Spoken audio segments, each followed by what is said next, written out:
Guys, welcome to my channel. Video thumbnail দেখে অবশ্যই বুঝতে পেরেছেন আজকের ভিডিওর বিষয়বস্তু।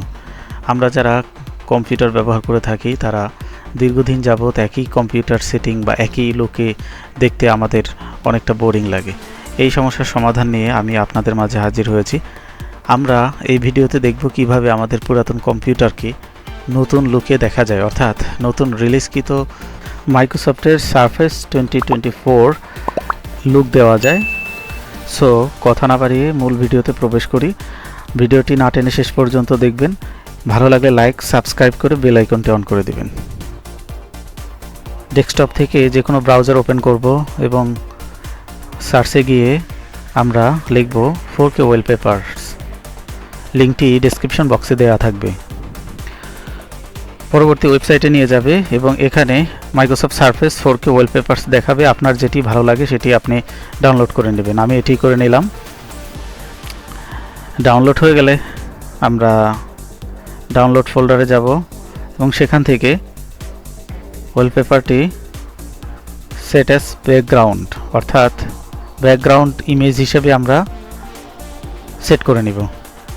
ডেস্কটপের আইকনগুলোকে হাইড করার জন্য এখন আমরা মাউসের ডান বাটন ক্লিক করব, ভিউতে যাব, শো ডেস্কটপ আইকন, এটা আনচেক করে দিব। এখন আমরা আবার আমাদের ব্রাউজারে যাব এবং সেখানে গিয়ে লিখব www.rainmeter.net। লিখে ক্লিক করলে আমাদের রেইনমিটার ওয়েবসাইটে নিয়ে যাবে এবং এখান থেকে রেইনমিটারটি ডাউনলোড করতে হবে।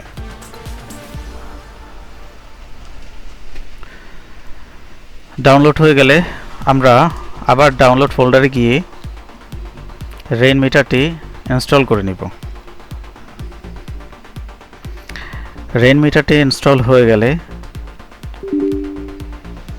হয়তো ডেস্কটপে কিছু স্ক্রিন দেখাবে, সেগুলোকে আনলোড স্ক্রিন করে দেবেন মাউস দিয়ে। আমারটা দেখাচ্ছে না, আপনাদেরটা দেখাতে পারে। এরপরে আমরা আবার ব্রাউজারে যাব। ব্রাউজারে গিয়ে লিখব omnivo.info। এরপরে ডাউনলোডে ক্লিক করব, ফুল ভার্সন ডাউনলোড করব।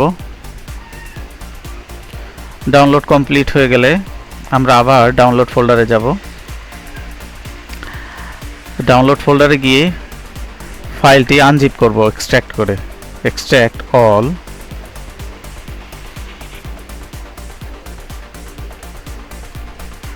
ফাইলটি আনজিপ হয়ে গেলে সরাসরি আমাদের ওই ফোল্ডারে নিয়ে যাবে।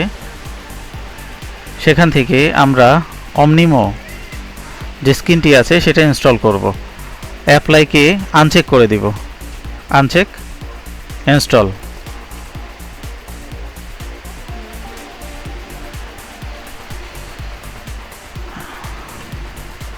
হ্যাঁ, ইনস্টল কমপ্লিট হয়ে গেছে।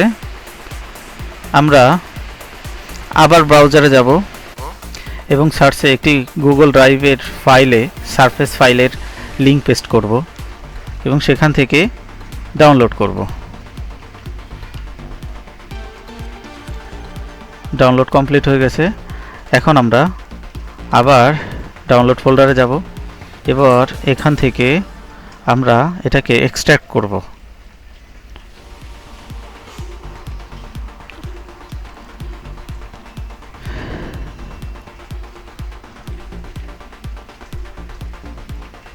এক্সট্রাক্ট কমপ্লিট হয়ে গেছে। আমাদের ওই ফোল্ডারে নিয়ে যাবে। নিয়ে গেলে আমরা সারফেস থিম এটা ওপেন করব। ওপেন করে এখানে দুটি অ্যাপ্লিকেশন আছে, এটা ইনস্টল করে নিব। সারফেস 3 এই অ্যাপ্লিকেশনটা আগে ইনস্টল করব। এটা হচ্ছে আমাদের বিভিন্ন স্ক্রিন, ডেস্কটপের উপর যে বিভিন্ন স্ক্রিন থাকে সেগুলো দেখাবে। এটা হয়ে গেল। আরেকটি হচ্ছে প্যানেলের জন্য, দ্বিতীয়টি হচ্ছে ডেস্কটপের প্যানেলগুলোর জন্য আমরা ইনস্টল করব। ওকে,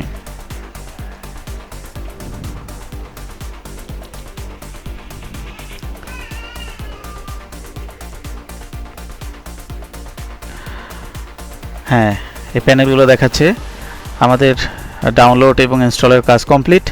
এখন আমরা শুধু কাস্টমাইজেশন করব, তাহলেই হয়ে যাবে। এখন এখান থেকে আমাদের যে আগের যে টাস্ক বারটা দেখাচ্ছে এটা আমরা হাইড করে দিব, পার্সোনালাইজ, এবং সেখান থেকে টাস্ক বার বিহেভিয়ার ক্লিক করব। সেখান থেকে task bar behaviour automatically hide the task bar, এটা চেক করে দিব। তাহলে আমাদের আগের যে টাস্ক বারটি সেটা হাইড হয়ে গেল। এখন আমরা এই প্যানেলটিকে ধরে মাউস ড্র্যাগ করে নিচে নামিয়ে ফেলব। এবার ডান পাশে মাউসের ডান বাটন ক্লিক করলে যে অপশন আসবে সেখান থেকে আমরা ম্যানেজ রেইন মিটারে যাব এবং রেইন মিটার থেকে আমরা দেখব যে সারফেস অর্থাৎ স্ক্রিনের যে ফোল্ডারটা সেটা দেখাচ্ছে। এখান থেকে আমার যে যে স্ক্রিন দরকার সেগুলো আমি নিয়ে নিব। আপনাদের যা যা দরকার আপনারা নিয়ে নেবেন। ফায়ারফক্স আছে, গুগল আছে। এরপরে আমাদের প্যানেলের ফোল্ডার অর্থাৎ WP7 এটাতে যাব। এটাতে গিয়ে লঞ্চার এটাতে ক্লিক করব। ক্লিক করে আমরা লোড করে দিব। লোড করে দিলে প্যানেলের জন্য আমাদের প্লাস চিহ্ন ডান পাশে দেখাচ্ছে। আমরা প্লাস চিহ্নতে ক্লিক করব, একটি ড্রপ ডাউন বক্স পাবো। এখান থেকে আমাদের প্রয়োজনীয় প্যানেলগুলো আমরা সিলেক্ট করে নিয়ে নিব। ব্যাটারি আমরা নিয়ে নিলাম, ব্যাটারি প্যানেল। এরপরে সেটিং প্যানেল নিয়ে নিলাম।